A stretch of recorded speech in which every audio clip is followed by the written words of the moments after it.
వాడపల్లి శ్రీ వెంకటేశ్వరుని దివ్య చరిత. కోనసీమ తిరుమలగా అంబేద్కర్ కోనసీమ జిల్లాలోని వాడపల్లి శ్రీ వెంకటేశ్వర స్వామికి 7 వారాల స్వామిగా ప్రసిద్ధి. 7 శనివారాలు స్వామివారి ఆలయాన్ని దర్శించి స్వామివారిని దర్శించుకుంటే కోరిన కోరికలు తీరుతాయని భక్తులు ప్రగాఢంగా నమ్ముతారు.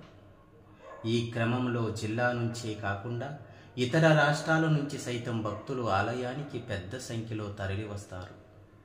శనివారం రోజు ఆలయం బాగా రద్దీగా ఉంటుంది.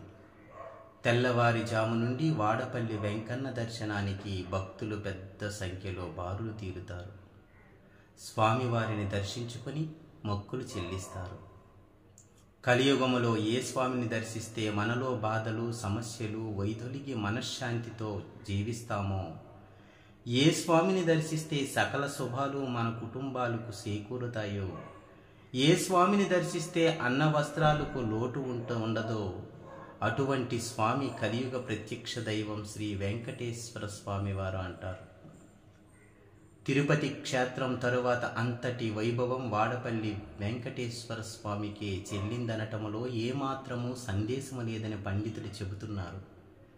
నిత్యం వేలాదిగా భక్తులు, ముఖ్యంగా శనివారం పర్వదినాన స్వామిని దర్శించాలంటే పెట్టి పుట్టాలి అనే విధంగా అత్యధిక భక్తులు స్వామివారి దర్శనానికి వచ్చి మాడవీధుల్లో 7 ప్రదక్షిణలు చేసి 7 వారాల స్వామిని దర్శించి స్వామివారి సేవలో కొనియాడుతూ ఉంటారు. దీంతో పచ్చని కోనసీమ జిల్లా అంతా హరినామముతో మారిపోతూ ఉంటుంది. కలియుగములో దాదాపు కొన్ని వందల సంవత్సరాల కిందట నాసిక్ ప్రాంతంలో ఋషులు నారద మహర్షి వంటి ఎర్రచందన రూపుడైన శ్రీ వెంకటేశ్వర స్వామివారిని కొలిచి అనంతరం స్వామివారిని ప్రత్యేక పెట్టిలో పెట్టి ఆ గోదావరిలో నిమజ్జనం చేశారట. దాదాపు 1300 కిలోమీటర్ల నీటిలో కొట్టుకుని వచ్చిన స్వామి కోనసీమ జిల్లా వాడపల్లి ప్రాంతంలో ఉందని ఆ ఊరిలో ఒక బ్రాహ్మణుడికి కలలో కనిపించి స్వామి చెప్పారట. దీనితో మేళ తాళాలతో స్వామివారి ఉన్న ప్రాంతానికి వెళ్ళినప్పటికీ తొలి రోజు స్వామివారి విగ్రహం దొరకలేదని, రెండవ రోజు స్వామివారి విగ్రహం దొరకటంతో దాదాపు 500 సంవత్సరాల కిందట ఈ స్వామివారికి పూజలు ప్రారంభించారంట. ఒక అగ్నిక్షత్రియుడు స్వామివారిని ఒక కోరిక కోరగా స్వామి ఆ కోరిక తీర్చడంతో ఈ వాడపల్లి వెంకటేశ్వర స్వామి ఆలయం నిర్మించారట. నాటి నుంచి 7 వారాల వెంకటేశ్వర స్వామిగా వాడపల్లి వెంకటేశ్వర స్వామివారు కొలువు తీరారని, కోరిన కోరికలు తీరుస్తూ కొంగు బంగారంగా దినదిన అభివృద్ధి స్వామివారి ఆలయం చెందుతున్నది. ఉమ్మడి తూర్పుగోదావరి జిల్లా నుంచే కాక తెలుగు రాష్ట్రాల నుంచి ఇతర దేశాల నుంచి సైతం వాడపల్లి వెంకటేశ్వర స్వామిని దర్శించుకొని ఆధ్యాత్మిక ఆనందం పొందుతున్నారు. చుట్టూ ఎత్తైన కొండలు, పచ్చటి వాతావరణం, మధ్యలో స్వామివారి ఆలయం. ఒక పక్క ఆహ్లాదం, మరో పక్క ఆధ్యాత్మిక వాతావరణముతో ప్రజలంతా ఆధ్యాత్మిక ఆనందం చెందుతున్నారు. స్వామివారి దివ్య వాడపల్లి క్షేత్రం. ఈ వాడపల్లి వెంకటేశ్వర స్వామి దివ్య చరిత్ర పూర్తిగా మీకు ఈ వీడియోలో ఇంకా నేను చెప్పబోతున్నా. ఎవరైతే మన ఛానల్ చూస్తున్నారో వాళ్ళు సబ్స్క్రైబ్ చేసుకోండి, లైక్ చేయండి, కామెంట్ చేయండి. అలాగే మన వాడపల్లి వెంకటేశ్వర స్వామి యొక్క దివ్య చరిత్ర వినండి. నౌకాపురి సప్త ఋషులు గౌతమ, వశిష్ఠ, ఆత్రి మొదలగు ఋషులు పొంగవులు పాదస్పర్శతో పునీతమైన ప్రదేశం. సాక్షాత్తు శ్రీ మహావిష్ణువు శ్రీదేవి భూదేవి సమేతంగా కొలువు తీరిన మహిమాన్విత క్షేత్రం వాడపల్లి. గౌతమి నది తోడుగా కలికల్మషాలను కలిగి ముక్తిని ప్రసాదిస్తాను అని కొలువుదీరిన 7 శనివారాల వెంకన్న దర్శనం 7 జన్మల పుణ్యఫలం. ఇక్కడ వనమాలాదారుడు అయిన శ్రీ వెంకటేశ్వరుడు శంఖచక్రాలతో కటిక స్థానిక బదులుగా గదాదారుడై కామోదికుని ధరించి కనిపిస్తాడు. స్వామివారు దారరూపుడు కావటం వలన ఇక్కడ అభిషేకం నిషేధం. ఇక్కడ వెంకటేశ్వర స్వామికి 3 శతాబ్దాల చరిత్ర ఉంది. కానీ స్వామివారు మాత్రం కృతయుగం వారు అని పురాణాల ద్వారా అవగతమవుతుంది. సాక్షాత్తు నారద మహర్షి స్వామివారికి వెంకటేశ్వరునిగా నామకరణం చేసి ప్రతిష్ఠించిన దివ్యక్షేత్రం వాడపల్లి. పూర్వం క్షీరసముద్రము యందు నిత్య నివాసుడైన శ్రీ మహావిష్ణువు దగ్గరకు సనక సనంత సనత్ కుమారుడు కశ్యప, భరద్వజ, జమదగ్ని వంటి మహర్షులు ఆ వైకుంఠవాసునికి సాష్టాంగ ప్రణామములు ఆచరించి, ఓ జగన్నాయక, నీ ఆజ్ఞ చేత దేవేంద్రుడు దేవలోకమును సమస్త లోకాలను పంచభూతాలను పాలించుచున్నారు. నీవు సర్వశక్తికి మూల కారణమగుటచే సమస్త జగత్తును రక్షించుచున్నావు. అధర్మం రూపుమాపుటకు, ధర్మమును వృద్ధిపరచుటకు నీవు వివిధ అవతారములు ధరించుచున్నావు. వేదాంత వేద్యుడువు, అతీంద్రియుడువు, సాధుజనాప్త బాంధవుడువు, అతిస్తుతించి కలియుగం అందు జనుల ఆహార విహారాలకు, వేద విరుద్ధ కర్మాచరణకు లోనై కామక్రోధివాసులై అనేక బాధలు అనుభవిస్తున్నారు. వారికి ఉద్ధరించుటకు ఆ ధర్మరూపం దాల్చుటకు తగిన ఉపాయం సెలవుయమ్మని చెప్పుకొనగా, శ్రీ వెంకటేశ్వరుడు అధర్మం ప్రబలించినప్పుడు అనేక రూపాల్లో ధర్మస్థాపన కావించాను.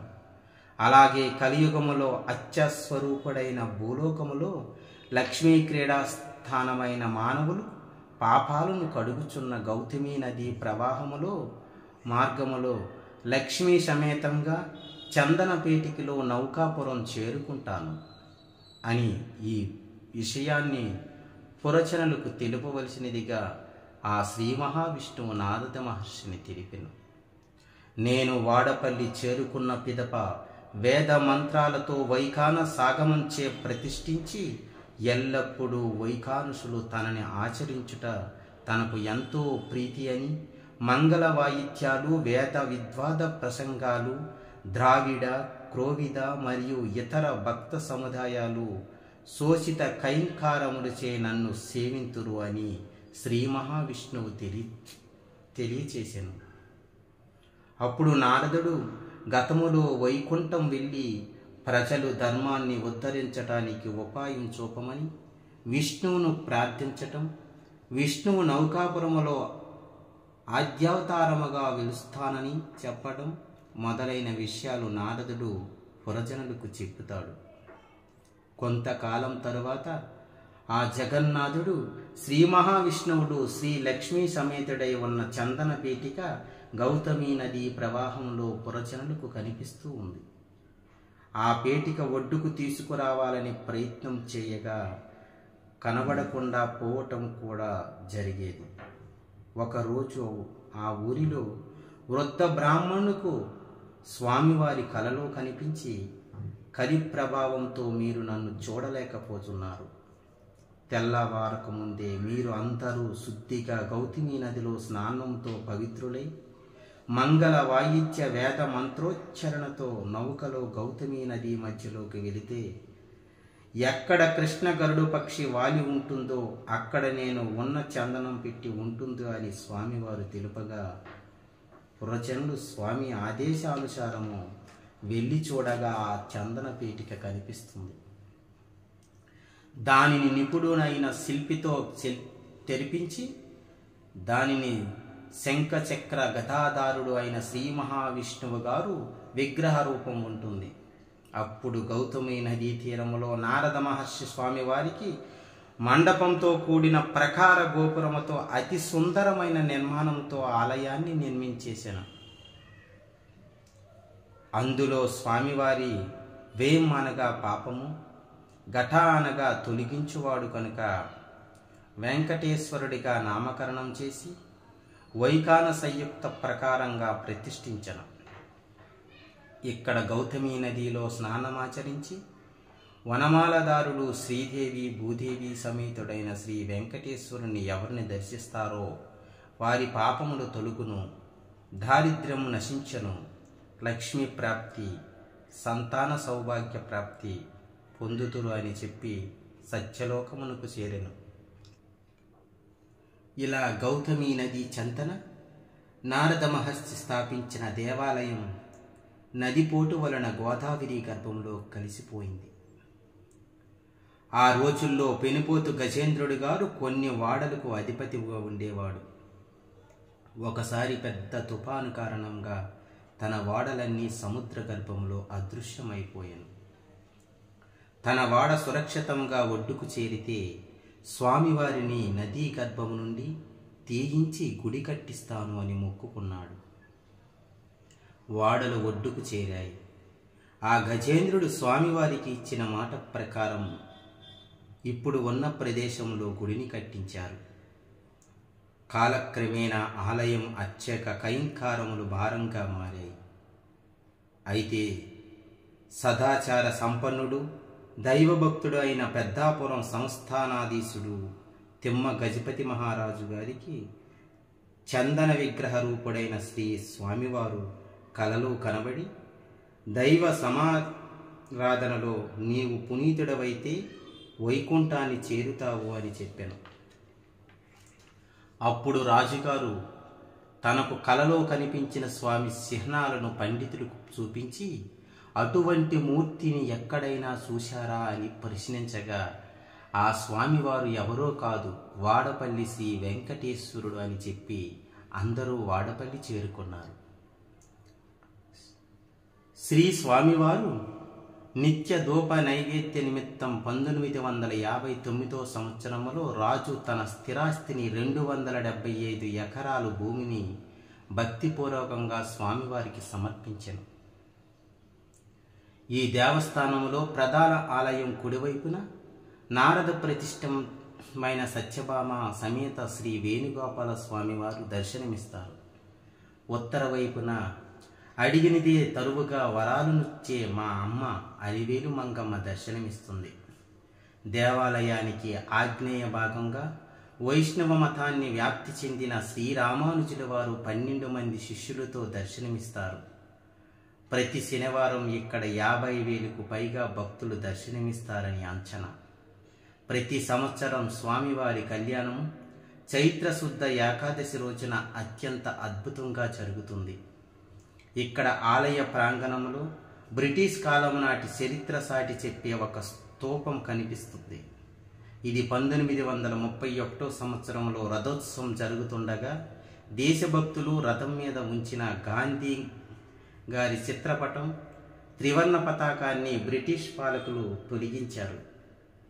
దీనితో ప్రజలు ఆగ్రహంతో బ్రిటిష్ వారిని ఎదిరించి చిత్రపటాలను యథాస్థానంలో ఉంచటం జరిగింది.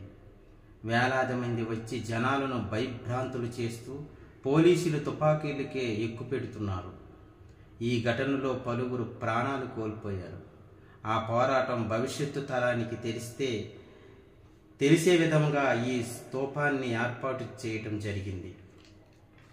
ఇక్కడ దేవాదాయం వారు భక్తులకు అన్న సమాధారణ వసతి సౌకర్యాలను ఏర్పాటు చేయటం జరిగింది. అయితే మీ అందరికీ తెలియని విషయం ఒకటి ఏంటనంటే, మన శ్రీ వెంకటేశ్వరునికి శ్రీనివాసునికి శ్రీనివాసుడికి ఎందుకు ఎంత ఇష్టమో తెలుసుకుందాం ఇప్పుడు. అదేని మన శ్రీనివాసుడు వెంకటాద్రికి తరలి వచ్చిన రోజు శనివారమే. శ్రీనివాసుడు ప్రభావించిన రోజు శనివారమే. శ్రీ స్వామివారు శ్రీనివాసుడిగా అవతారములో ఉద్భవించిన రోజు శనివారమే. సకల శనులు శనిపీడలు తొలగించే రోజు కూడా శనివారమే.